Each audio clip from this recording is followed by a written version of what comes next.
Well, welcome, ladies and gentlemen. This is Rob. Welcome to this week's Power Option or Power Hour. Sorry about that. Hope everybody's having a great day. Let's go ahead and make sure you all can hear me. If you'd please type the number one in the questions box. Let me know that you can. I would appreciate it. How are you doing, Robert? Trip, good to see you, sir. Jeff, Roman, so many good friends in there. Pete, how you doing? Good day to you too, Kevin. How are you doing there, Denise? All is good. All right, Jose. Good to hear it. Good to hear that, Karen. Awesome. Awesome. Well, it has been kind of a slow day in the markets out there today, so not a very active day as far as direction goes, and not surprising with what's going on this week with the Fed. There's a lot of Fed chairs out there this week. Actually, I should pull up a Forex factory and we can look at that. But I hope you're all having a good day. I hope it was a good week. It was a good trading week last week. I was happy with it. No complaints there. I mean, from Wednesday till Friday, we were up about 13 grand in power option plays, so that was good. Amos, I am doing fantastic. It is like summertime outside. Went out before to go to the store and said, okay, it's time to plant the garden. It's 47 degrees in New York on what is today, February 4th. And we got 47 degrees out there. It's going to be in the 50s, near 60 degrees this week. So I am excited after we had 2-degree weather the last couple of days to get out of some of this cold snap that we've had. But all is good. All is good. Market's good. Life is good. All right. So, guys, let's go ahead and take care of some business. So, Monster Market Move is coming up on February 21st. Snowing in Seattle. The entire city is shut down. Lead said, oh, my goodness gracious, Leads. Go figure. It's 60 degrees here, 50 degrees here, and snowing in Seattle. On location workshops, guys, we've got Power Options Plays Live, which is on March 28th, and March 29th, this Mastermind Group, which is a closed workshop, but I want it up here so everybody remembers where it is. Free online workshops, guys. Of course, we're here today, Power Hour, and I would bet many of you went ahead and registered already for the Trading the Upcoming Storm. My computer lit up like a Christmas tree yesterday. My email, ding, ding, ding, ding, all day long, requests coming in for that class saying that there was registrations going through. The funny thing is we've got 500 access for 500 people in that room, and I think we've already had that many registrants. Did not realize it was going to bring this kind of commotion, this kind of interest in it. But guys, the market's going to crash. There's no ifs, there's no ands, there's no buts. Millions, billions of dollars are going to transfer hands. The question is, are you the donator or are you going to be the receiver? One, you're going to be on one side of it. If you're in the market, you're going to be on one side of it. Unless you go to cash, then you're not in the market. You're in cash. And it's not a matter of trying to time it because there is no exact of is today the day, right? There are things you can do to protect it. But guys, it really comes down to how do you build a system or a series of systems to protect yourself, right? You need to be at this workshop. There's no ifs, ands, or buts. So guys, on the members page, you've got all these sliding banners. All new ones go right up front. It's Trading the Upcoming Storm. When you click on it, we'll take you to this page. Shows February 6th at 8 p.m. Guys, even if you can't make it, register for it. Here's why. We'll let you know when the next one is. If we decide to do another one behind that, we'll let you know. So you need to go ahead and get yourself registered for this class, right? And truly, if you can, make it. Because there is a ton of pain headed our way in the market. And it's not going to be some of the traditional signs where we believed it to be interest rates increasing as being a primary component of it. That's still there. That's still a concern. But the bigger concern is what's going on in other countries like China. And that's where we want to talk about here in Trading the Upcoming Storm. So get yourselves registered for that workshop. It's free. My favorite number in the world. It is on the 6th, Ed. Yep, on the 6th at 8 p.m., which is this Wednesday at 8 o'clock.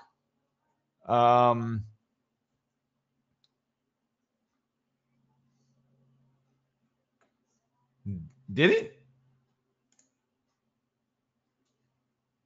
Trading the upcoming storm on the 6th. I don't know if they put it in on the 13th and made a mistake and put it back, but it's on the 6th. So sure you can, Leeds. Absolutely. You're welcome. Listen later, Leeds. I don't think I'm going to put it up as a recorded class. I want you there live. So I'm not sure yet. As for now, we do not have intentions of putting it up recorded. So it may happen later, but for right now, the answer is unsure. All right, so let's go back into the doc. Tonight, E-mini Think Tank, guys, earnings are on fire. Facebook, Netflix, all of those producing some nice profits in E-mini, in our E-mini Trader Talk. Power option plays we do every Sunday and Tuesday. And of course, got a couple on-demand workshops as well. We did add LinkedIn to our list, guys. So make sure that you go ahead and follow us there. There's multiple streams that you're going to be looking at receiving information from us. Instagram is probably going to become a very short snippet type video place for us. Minute long, minute and a half long, quick videos. Wham, bam, this is what it is. Go. This is how you do this. This is how you trade that. This is what this is. So make sure you're following us on, I hope I didn't just say Instagram, on LinkedIn for that. We've got every one of these social media platforms will have their own methodology of how we're going to be delivering information to you guys.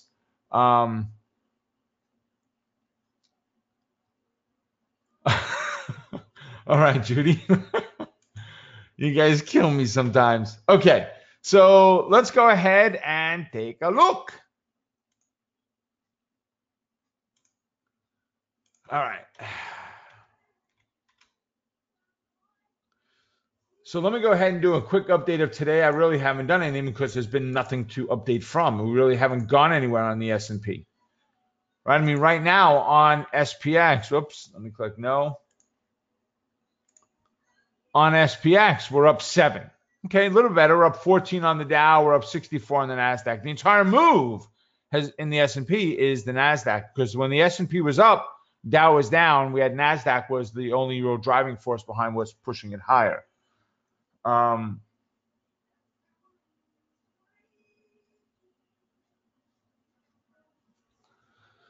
Amelia, if you would check out Amos's question there, that would be great.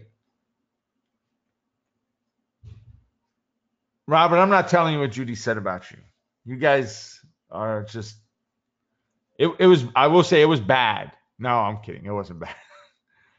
Let's see. Jose said, any thoughts on the fact that after breaking under the 100 simple moving average back in October 10th, the S&P sort of pulled back 3 times to that SMA before finally settling in a strong fashion in December? Does that make the SMA relevant in taking into consideration the index that is pulled back to it again? So I don't use the 100 simple moving average, Jose. It doesn't make it good or bad. I don't very heavily use it. I'll glance at it occasionally, but when we look at let's see. So when we look at the S&P 500, I am looking at very specific levels, like the 2584 level, which is this red dashed line, right, as a critical point, right? We're looking at some of the Fibonacci's inside of there, right? But I don't look at the 100. I'll look at a 144. I'll look at a 233. 100 is a very broad, not broad, wrong answer, wrong word, very general number that someone made up and said, well, let's check 100 days without a real rhyme or reason to the why. And it's kind of the, we just do what we've been told, oh, everybody looks at the 100, so I should too. But you have to ask yourself the question, why 100? What makes 100 so important?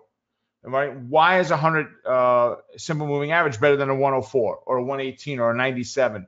What makes it better? It's just a broad number that, oh yeah, it's 100, right? 144 is a Fibonacci number. 233 is a Fibonacci number. 89 is a Fibonacci number.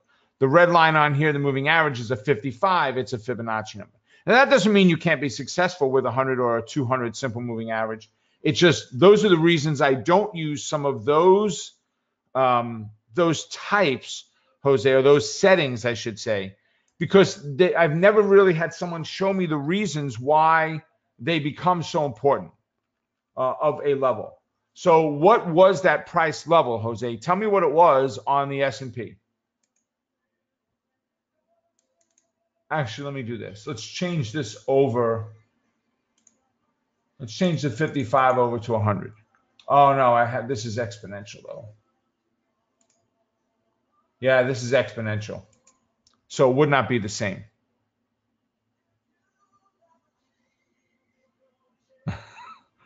Yeah, if I lie on my taxes, they're fib numbers.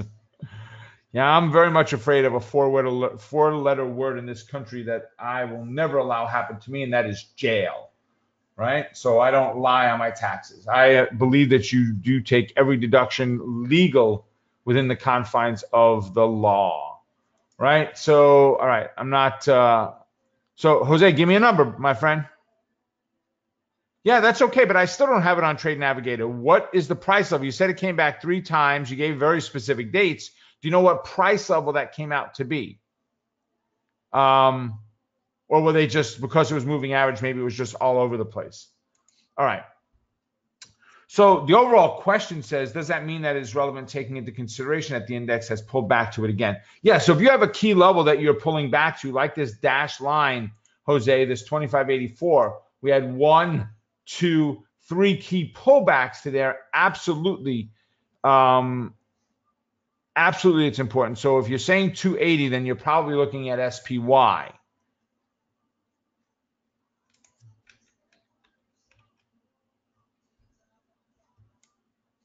Right? 280 is all the way up here. We're looking back a year now. So 265, 280. So maybe on the upside, the 280. So in this cluster, probably right here for those tops. Yes, so, horizontal line, you've got a triple top in there. You've got, a rectangle that took place in there. And guys, this is no different. Let me see. I forget sometimes which platform. All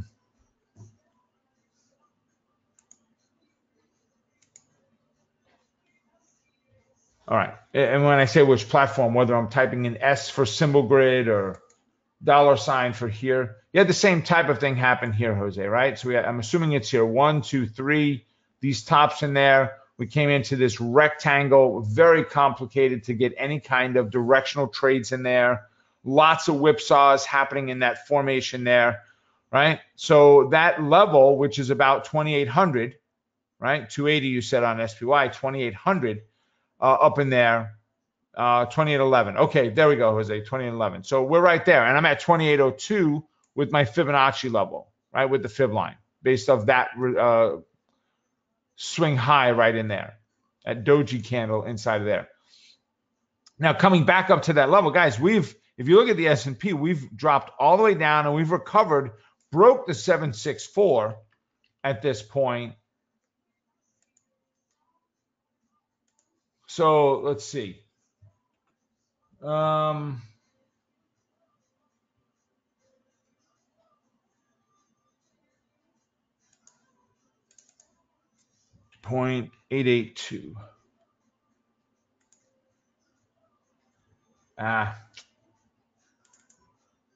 It's not 0.882. Again, it's what program are you using? Whoa. 88.2. No.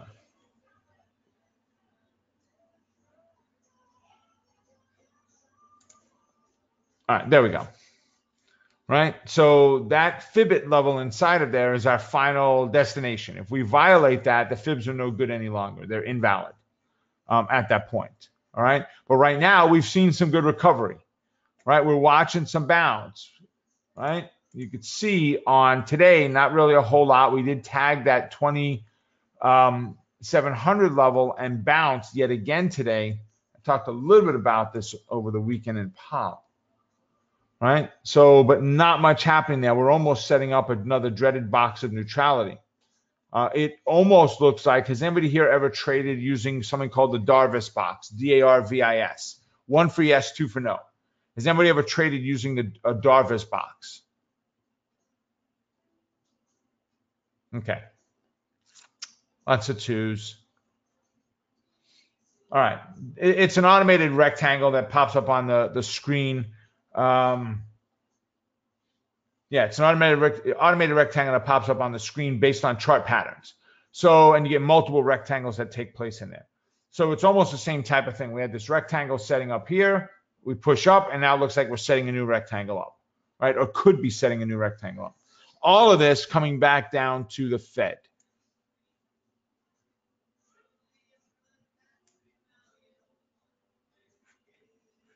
So you've got nothing really today that was moderate or high impact. But tomorrow, 6 p.m., 7 p.m., two of them Fed chair speaks. Then on Thursday, 9:30 a.m., 7:30 p.m., two more Fed chairs. Now, the red one is the Fed chair, Powell, Jerome Powell, right? He's speaking to Wednesday evening at 7 p.m. For those of you that are futures traders, this can be a very important report, right? So you may want to be looking at some of the futures in the evening on Wednesday night around that 7 o'clock report. You may get some nice activity. So Ed, this would be a great place possibly, and Amos, and all of you, Rick, all of you that are in the E-mini think tank, this may be a great place for us to go ahead and just pick up some spare ka-ching. Because every time he opens his mouth up, people will be hanging on bated breath. And if you get to swing up, swing down, there may be an opportunity to take some ka-ching on it. Now, you won't have other market support. There aren't a whole lot of other markets open 7 p.m. That's why we started 8 o'clock to trade this. So that's not going to help us much there. But with that in mind, his speaking alone, because he's not done a good job of hiding what he really wants, at least not up to this point. That could change. He could all of a sudden, figure it out and learn how to be politically correct. But keep that in mind, guys, that's an opportunity in the evening on Wednesday. Yeah, so Robert said the State of the Union tomorrow night, 8 p.m. Central, 9 p.m. Eastern. So, yeah, there you go, Robert. So that's another one, guys, right? That's another opportunity to trade the markets, not having to wait for the next day for the backlash from it. Well, it'll be tomorrow night it's at 9 p.m. Eastern, Karen. So Wednesday night. So Powell will be speaking at 7 p.m. on Wednesday. We'll be teaching at 8. So he'll be done by the time we teach. He'll be done. But guys, there are two opportunities at night. The meeting with Trump and Fed Chair Powell speaking. The other ones, I just don't see enough impact. You may see it from the one on Thursday morning, Kalindra, right? You may see it from them. I don't know if that's a him or a her, but you may see it from that Fed member because the market's open. That's right as the market opens up. So there could be impact just based on that. Otherwise, the other reports at 7:30 and 6 o'clock, I don't expect a whole lot out of those at all.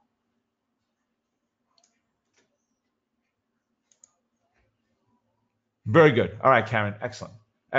So guys, look, we're in a bearish move. We're in a bearish mode. We're almost in a bullish. We're almost in a true bull bias right now. True bull would mean the 8, which is the pink moving average, is on top, which it is. It would mean the green, which is the 21 moving average, would be next, and the red, which is the 55, would be last. Right? We don't have that yet. We're close. Right? We're at 25.39 and 25.41 basically. So we're getting there. We get a little bit of a push up today and we'll cross over. But we want to see the moving averages in a clear direction, and that opens us up then for taking stronger directional trades by having the bias and the right movement, the right place, the right way. I said it guys, through this whole drop down here, I said this is not our crash. This is nothing more than a correction. We'll be we were in bear market territory, but that's not what's expected to happen, right? We'll go over that on Wednesday, 8 o'clock. We'll go over that there of what is expected to happen, and we'll talk the whens, and we'll talk about the trading systems you need to make sure that you've got perfected before you get there. Before this happens, you've got to make sure that you're prepared, that you're ready, that you are stable. Maybe not a good word to use. Your trading systems are stable, functionally in order. You know how to handle them. You know when to pull what tool out of your belt at what time. And I don't mean what time of the day. I'm talking about when the market's doing this, what tool do you use to combat it? It's having all of that on your side, protecting yourself, making sure that you are not getting your head handed to you. And so many will. I see it all the time, guys. I see it all the time. I talk to students that had, very large accounts and have devastated themselves. I'm talking about in this drop that took place from October, right? If we look, right, look here in October, right? We had a nice move up. We failed, pushed up again, boom, right? Too many people hung on to the long-term positions. And the sad thing was so many of them had leaps that expired this January that they got crushed. I'm talking about devastation crushed. 3/4 plus of their account gone, right? Relying on the income they were generating every month from it and now losing the asset and no protection mechanism in there at all on how do we protect the portfolio. Yeah, Jose, it's bad. I mean, let me hold on. I'm going to close my window for a sec. Hold on.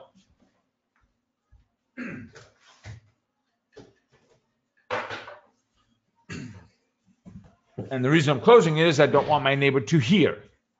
And I kid you not. I've got the front window wide open today with how nice it is out in my office here. It's gorgeous. And my neighbor across the street is a New York City fireman. In 2007, he was ready to retire. 2008 hit, he got decimated. He couldn't retire anymore. A couple of months back, 6-8 months maybe back, I said, how you doing? He said, Rob, I'm just about ready to retire again. I think I got enough now. I need another year or two, and I should be there. Right? Because he lost over 50% of his account. Excuse me. So now he's just about back to where he was, a little bit more, and he still needs more than that now because 8 or 9 years have gone by since that crash. We're getting ready for the next crash. He's going to be devastated, especially since he hit 65 in 2 years, and it's a mandatory retirement, he told me, for firemen. So he won't be able to work any longer. And he's taken a major raise, a major increase in position with the promotion that he took to a chief. And he's still not going to be able to afford to do it. Right? So pretty bad stuff potentially happening here. Right? Pretty bad stuff. It is sad, Jose. It is. I've tried to talk to him. He said, no, I'm not that smart. You need to do this.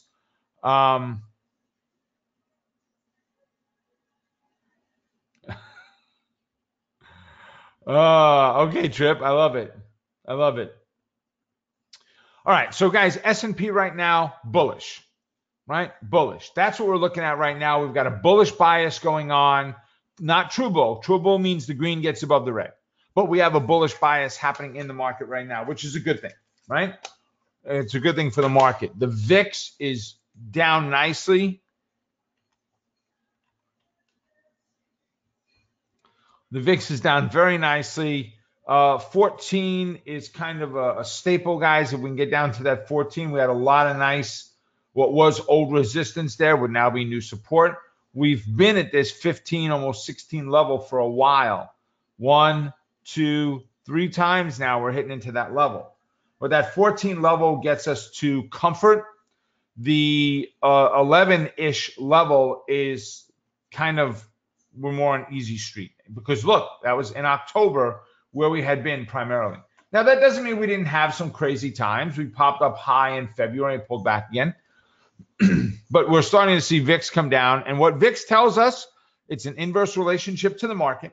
So when the VIX is down, that means the market is going up. When the VIX is down, that means fear is down. When the VIX is down, that means the cost of put options are lower, which inadvertently lowers the cost of calls as well. It makes them less expensive or less overvalued. Yeah, Joan said your neighbor needs to follow the Rob Roy system. Joan, I've talked to him. I've offered to bring him to any workshop he wants to come to live for free in New York. I've offered to sit and show him and sit down and work with him and teach him just about simple things like covered calls. And he said, you're smart with that computer stuff. I'm not. I said, man, anybody can learn how to do this. He's like, nope, not me. I definitely cannot do it. He said, every time I've ever do something with the market, I get my head handed to me, so I just don't do it anymore. I give my money to the professionals, which some of you will find out on Wednesday why the professionals really aren't professionals and how much they really know about your money and what they're doing for you. Right? So overall, VIX is down. S&P is up. Life is good. Well, Trip, that's exactly it. They're salespeople. Listen, 1 for yes, 2 for no. Has anybody in here taken the test to be a broker before? Series 6, Series 7.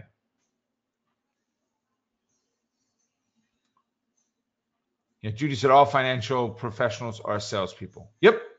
Yeah.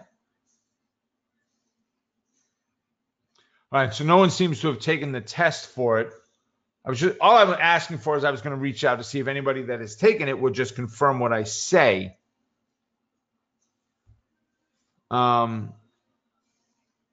Anyway, guys, I took a Series 6. I got licensed one time, helped structure some very wealthy individuals, and gave my licenses up within that year. Okay? Took my 40-hour class for life health. I took Series 6 so I can give them mutual funds and annuities, bonds, things like that, right? So that was it. I wasn't looking to do stocks and options, so didn't care. These were older gentlemen, late 70s, early 80s, very, fairly wealthy, needed good structure, sound, not lots of volatility and risk and so forth.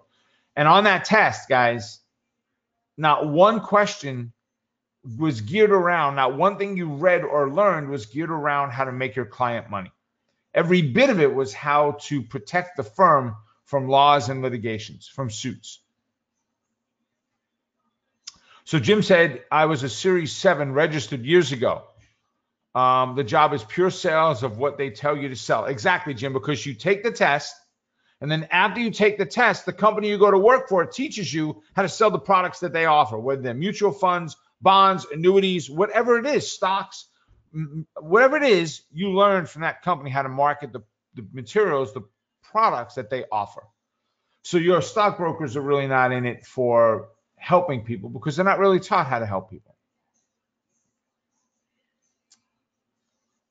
Your neighbor has survived New York and he can survive the ups and downs. Joan, I understand, but remember, he's getting ready to retire and can't afford to do it on a lower account value, and we're getting ready for this massive crash. So he's going to retire and wind up being back at work in a Walmart somewhere, as a greeter or something like that, because he'll be out of the opportunity of getting back into fireman because of his age, right? So it's tough. So Ian said, yep, I'm done with them. February of 2005 is my first anniversary. And it's my first, February 5th is my first anniversary in POP. All right, excellent. There you go, William. That's great. First anniversary in Power Option Plays. Awesome. Yeah. No, you're good, Joan. You're good. Absolutely, you're fine. Don't worry about that. All right, cool. So guys, let's go ahead and let's go take a look at some charts. I mean, the last couple of weeks, we've had a lot of conversation. Didn't give us a lot of chance to look at a lot of companies. Let's try to get some of that done now. So let's go ahead and throw some symbols in there. Let's see if anybody can put the symbol in faster than Trip can. All right, so Rick's got Apple.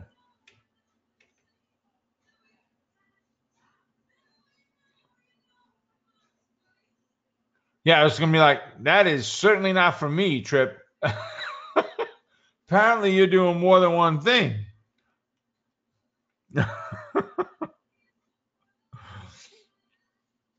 Oh, yeah, Rick, I was referring to the very three specific symbols that Trip was going to throw at us. So, guys, Apple is still in a neutral bias right now. They had great earnings, and they did nothing. Why did Apple not update? I'm looking at the chart saying, boy, that looks like Friday's chart, not today's. Why do I not see another candle? And my last candle in here is February 1. There we go. Okay. Like, that ain't no way. All right. So we broke out to a bullish bias, not a bullish bias that I'm excited about, because the 8 has to be on top for me to think it's a bullish bias. Oh, but Rob, we got above the moving averages. Doesn't that mean it's going bullish? Guys, here's the thing. We've been bearish for so long. Could this be nothing more than a here kitty kitty? Right? Could this be nothing more than we're going to rip this thing back the opposite direction? I don't have the right answer for that. Right? At all. What I can tell you is historically,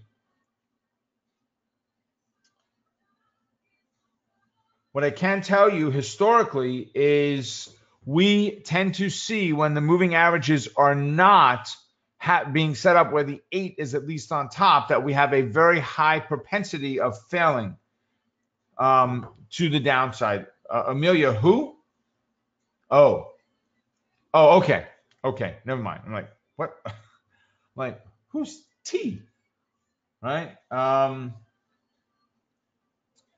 So Amelia trades everything that we put out on TradeWatch.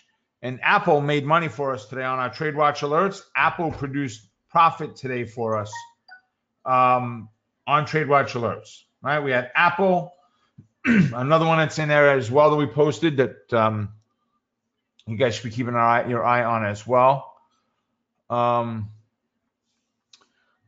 Yeah. So where are we? Right. So as far as fibs, guys, we broke above the 618. We're at a resistance level right now with that 618. Right. The biggest concern area is right there. Yep. How did we do on that one, Amelia? That's the biggest concern area, is that purple line is at the 618. So with that being said, we're in a bullish bias, but we've got to watch that we don't get that reversal since we're not in a true bull. So be very, very, very, very, very careful with it sitting right here. So, guys, let me ask you a question. If you're looking at, what about on Apple, Amelia? If you're looking at a trade setup and you're looking to take a trade setup for the day, what would you consider as far as rate of return?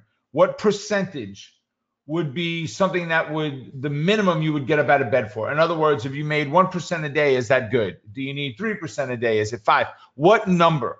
What percentage would make you excited enough to want to get up out of bed to trade? Okay, so Jeff said 2 to 4. Trip said 2 to 3. Rick said 2. Pete said 4 to 8. William said 5. Kevin said 2. Okay, excellent. Excellent. So, guys, all good numbers. All good numbers, right? Nothing wrong with any of them. On Apple today, we took in just shy of 20%. On Adobe, we took in about 24%. Both of them were on our TradeWatch alerts. And guys, all of the notes, see this, I know this can get a little confusing sometimes, right? If we go over here to TradeWatch alerts, right? Those of you that have the subscription, right? So, by the way, here's our results for the week of January 25th. We did 12 trades, average rate of return 2.1% on stock. Futures, we did 2 trades, average rate of return 22.5%.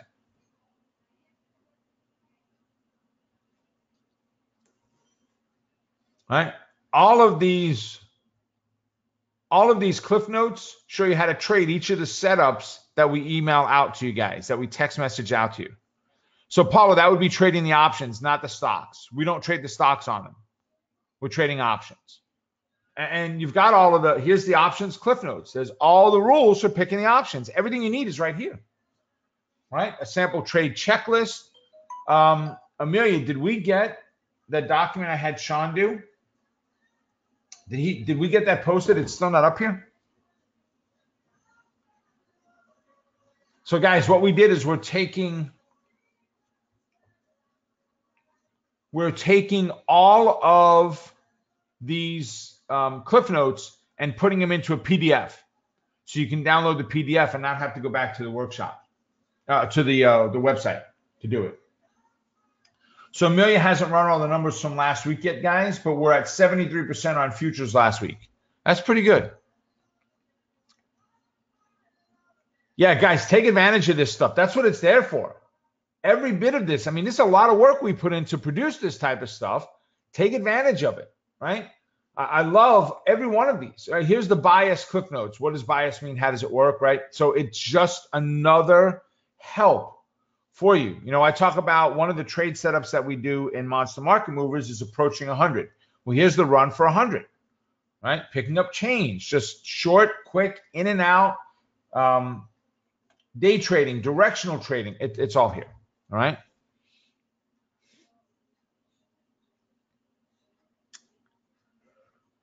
All right, good. I'm glad you guys are enjoying it.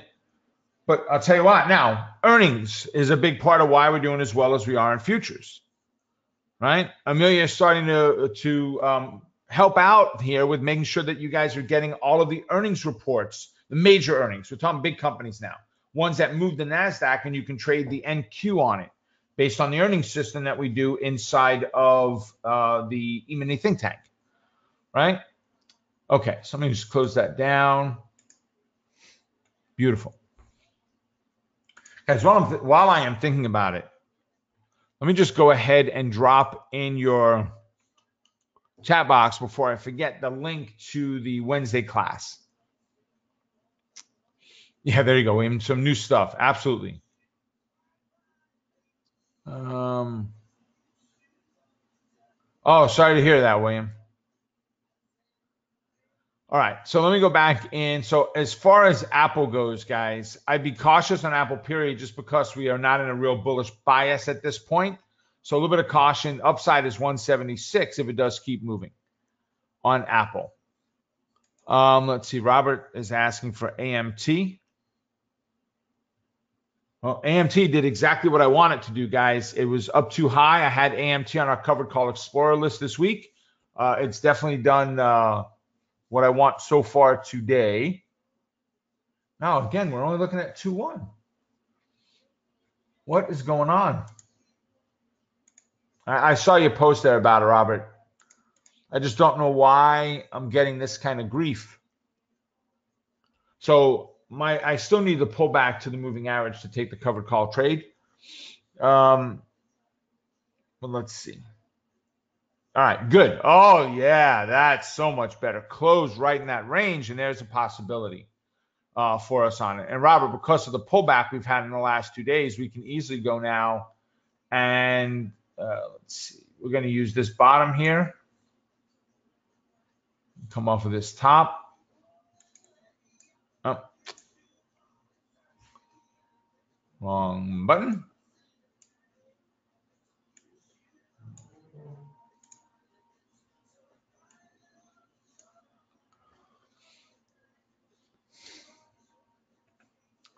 You know, I first started Power Hour up today. We had a fairly light group, and I was wondering. They said that the number one day people take off from work is the Monday after Super Bowl. So I was wondering if people were still hungover and not here, but we got right where we're higher than we normally are. So I get it. Those of you that took off from work are hanging out with us here. I understand. Okay. Let's see. Do we need to fib it? Let's see.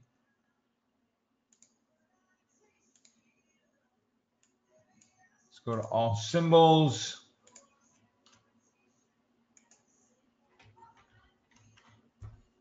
All right, so you got AMT down here. Let's open that up a little bit. All right, 571, so about $5.68. Yep, no, we're okay. We don't need a fib in here. So we're looking at about 174, Robert, as the target. So I like this. I like it a lot. I still would want to see it close a little more aggressive. You might want to take it on the bounce, but I like that 174 level as a target. All right, I gotta scroll back because I'm missing some of the candidates. Crone.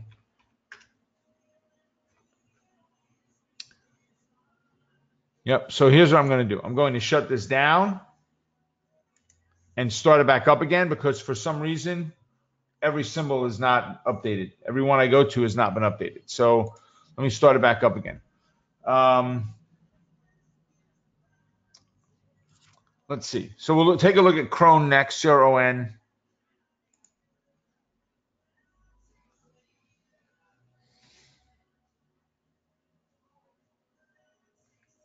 And guys, just an update while we're waiting for it. I spoke to the programmer from Genesis last week. They are pretty close to having the last. It's 2 filters that they are making changes on, and we will have that first release of the still 2-1. We'll have the first release of the new version of Trade Navigator with all the filters in it for you.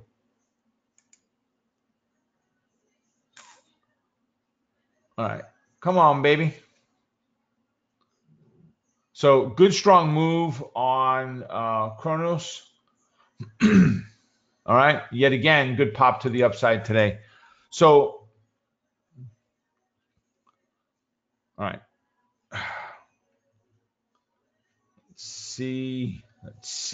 Let's see. So,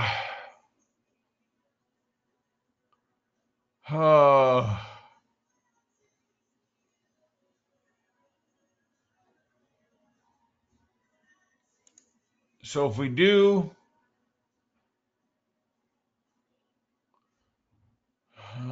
A to B to C, we've just annihilated that in there. And we're already at a negative 1272. I really don't like to go higher than that in there. We can look at every subsequent move. 1, 2, 3, and it does the same thing there. Right? Then we can go ahead and go from here to here, but we're not getting a whole lot of height in there. Right? We don't have a good mechanism here, but guys, this is what I would call a Roman candle. It's going straight up. Be cautious that it doesn't come straight down. Robert, what do? Are these guys marijuana?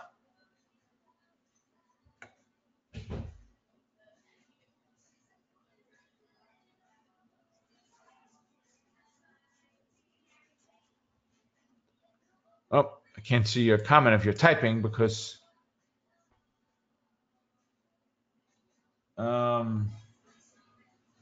yeah, I didn't mean it for that though, Robert. Robert said yes, they're getting higher and higher. So they're a marijuana company. Okay.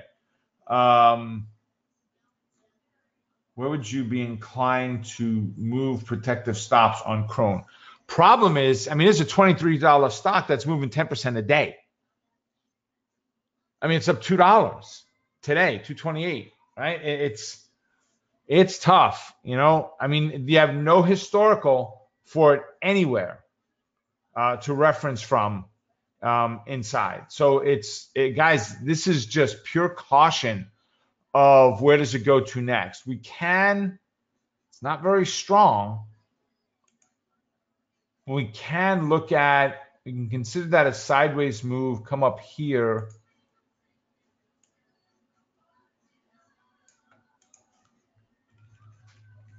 We can put in a negative 1.618.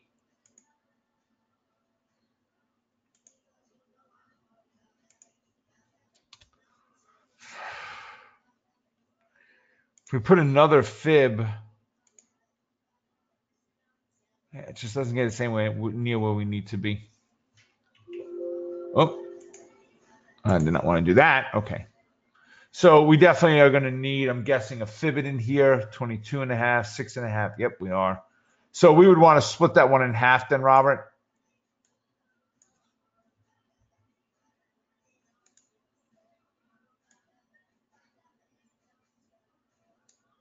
So about 24 and a half and 26 and a half would be the two upside targets.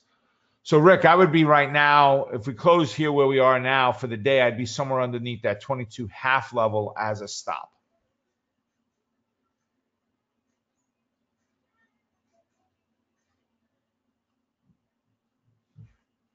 So Robert said I got into the January 2021 $5 call for $5.10, 2 years with 2 years till expiration.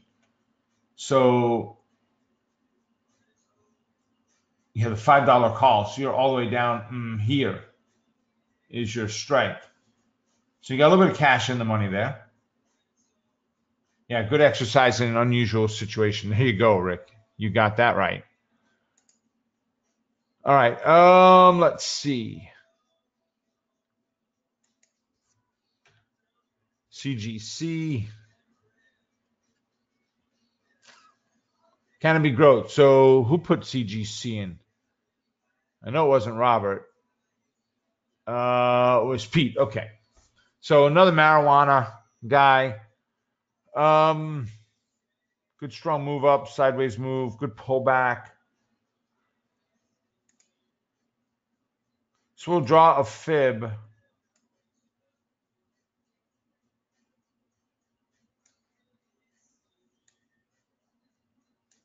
Right in there.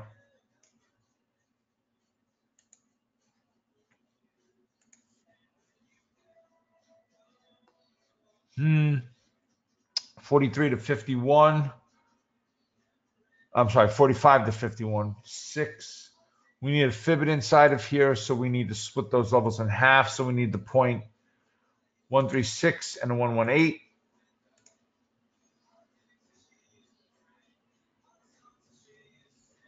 Okay. So we're looking at about 48 and 51 downside, upside targets. So if you get the breakout, about 54 and a half on that one, Pete.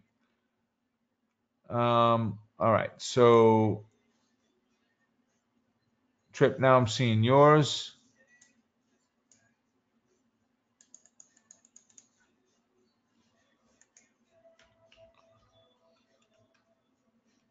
All right, MU.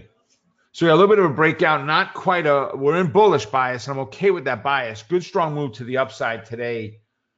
We've violated the negative 618, so we should consider a place to redraw. We just don't have a good place to redraw yet from in here at all. 40 and 3/4 and 43.75 are the two upside targets on MU. Downside would be the fib / ADMA level. NVIDIA, we went over in power option plays, right? We've got earnings coming up on this one. Well, we've got earnings, so let me just pull my tracking sheets. Just see if I wrote anything wacky down. Nope, just earnings 214 is all I wrote. So we're looking at downside target of 133 and 121 on my downsides there. And then itty bitty machine, definitely a dreaded box of neutrality.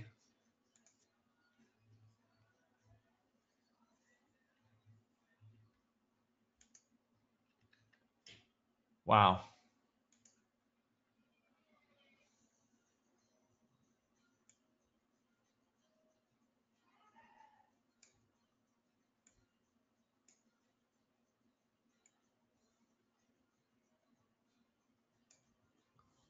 Whew, look how tight.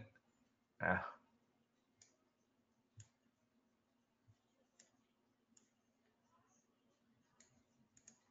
Look at that. 1, 2, 3, 4, 5, 6, 7 days we've been stuck in that sideways mode, right? I think I can. I think I can. I think I can. I think I can. Not sure if I should. Not sure if I should. I think I can. I think I can. We're stuck in there. Look for the explosion. I'd like to see a break out of the rectangle. So here's the setup on IBM, Trip. I'd like to see the break out of the rectangle. not too big, preferably. Just close above, and that's the breakout, close above. The 8 will press back up, getting closer to the 134. Have a wick stretch down to that 134-ish level, which would also be where the moving average is. Get back above the top of the rectangle, which is right here, 135.25, and take the trade above there. All right, so close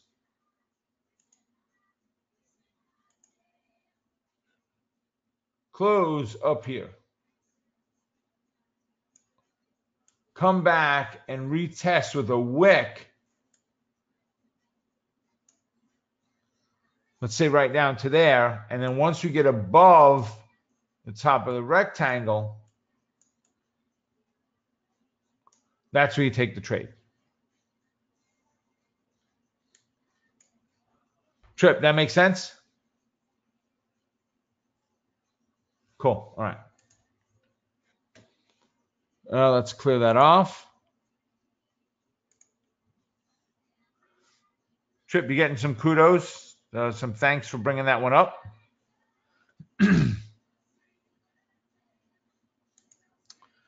So let's see. Sorry, guys. I got to scroll backwards and see the candidates because it's just on another page at this point. So Pete had said CGC is waiting for pullback based on the RSI indicator. I don't use RSI, Pete. That's one indicator that I can't trade with to save my life. And I got a buddy of mine that's all he uses, and he knocks it out of the park. So it's nothing of good or bad indicator. I think it's a great indicator, right? It's just not one that I've done well with. Right? I'm a bigger fan of CCI personally. All right. So let's see. So we did NVIDIA. So a couple of you asked for Netflix. I saw it about 4 times in there. Cool, Trip. That's good. So Netflix, Netflix. Let me just get my tracking sheet, my handy dandy notebook. Oh, never mind. That's a different kid show. We're in. All right. We took a bullish trade on it today, baby. Yep, we're in. We're up about $5 or $6 on the stock price right now, which is good. So where'd we open? Oh, good. 242.60. All right. I like it. 342.60. Beautiful. We're in a bullish trade on Netflix right now. So guys, our next target is 354 and then 54, 64, 74, 26, and 380 is our next target above there.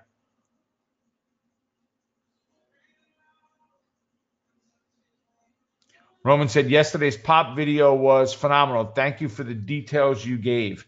Yeah, I mean, I absolutely. And I apologized no less in there because I took it long, guys. What did we do? Like 50 minutes yesterday or something like that? I mean, we went long in yesterday's video. Let's see.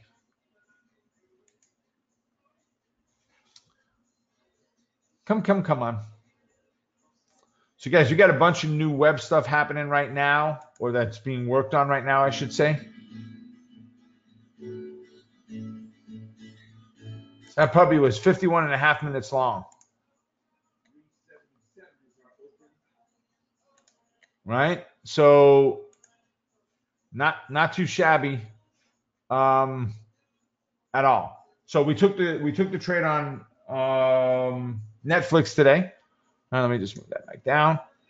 But yeah, Roman, it was a longer meeting, but a longer video rather, but definitely some major stuff that we had to handle in there. Hopefully that helped you guys out. Let's see.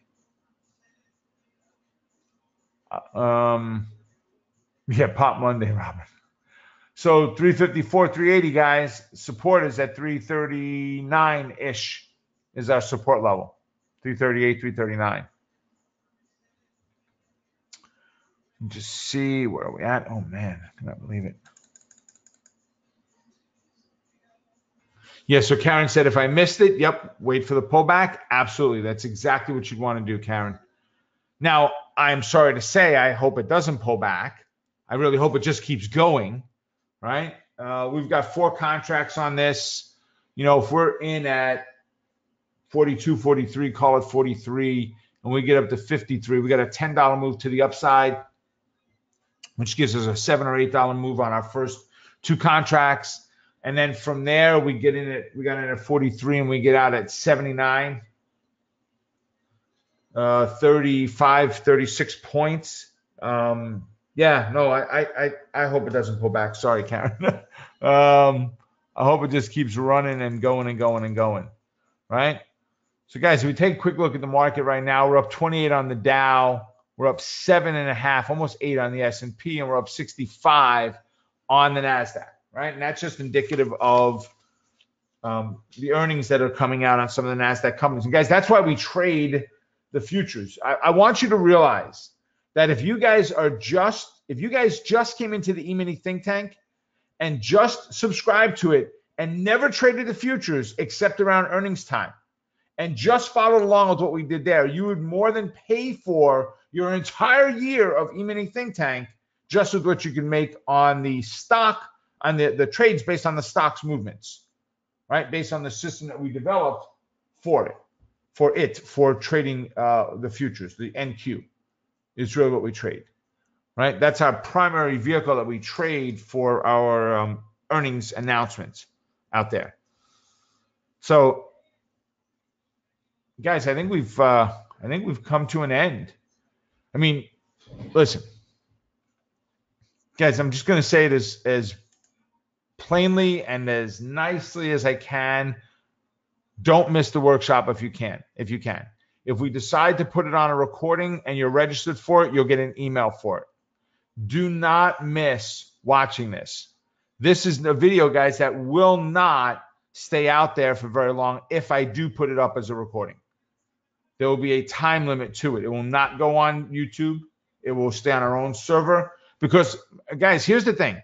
I know there are other educators right now. I know one of them that is sitting in here right now watching what we're doing. I know it. I see them in here. They think they're hiding. They're not, right? There are others out there that are trying to take advantage of what I do with you guys, with my students. And I won't let it happen where I just leave it out there for people to take it and just reuse it and regurgitate it over and over again, right? I want to show you guys how to do this. Click on the yellow bar, register for the next upcoming workshop. We haven't put any others on the schedule. We may, but we're not there yet. This is the one that I committed to, was on the 6th, right? Yeah, there you go, Lisa. That's it. Just Lisa said, thank you for saying that. I'll sign up for the registration, and hopefully we'll see a video for it.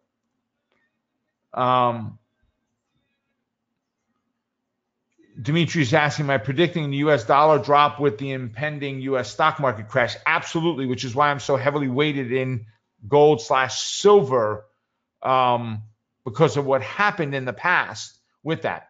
And guys, I went through this last month with our mastermind group, showing them why buying gold and silver is so important and why we need to be focused on it, where to get it, how to do it, all that good stuff was part of it.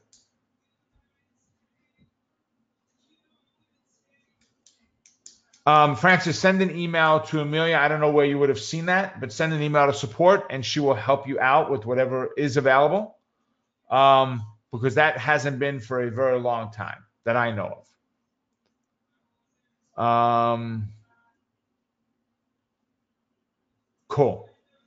All right, guys, there you go. The link is in your site. It's in the chat box. I'll do it again. Click on that link. Get yourselves registered. I'm watching on my other computer here.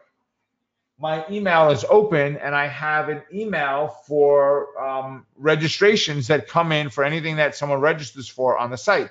And I've seen still, while we're teaching, a huge increase in that number as we're here. And some of it was you guys, I'm sure, right? I'm not going to go through and look at who was here and who did or not. But go ahead, get yourself registered for that class, guys. And here's the secret. Get in there early. There's only 500 seats. It's a first come, first serve, right? I will stream on my phone as I'm sitting on the bus on the way home. There you go, Leeds. That's it. That's it. Take advantage of it. Awesome. All right. You guys have a great rest of your day. God bless. I'll leave the room open for a couple of minutes. You can grab that link and get yourself registered. It's quick registration, guys. First name, last name, and email address, and you're done. All right. I will see you all Wednesday night. Take care, folks. Good trading. Bye.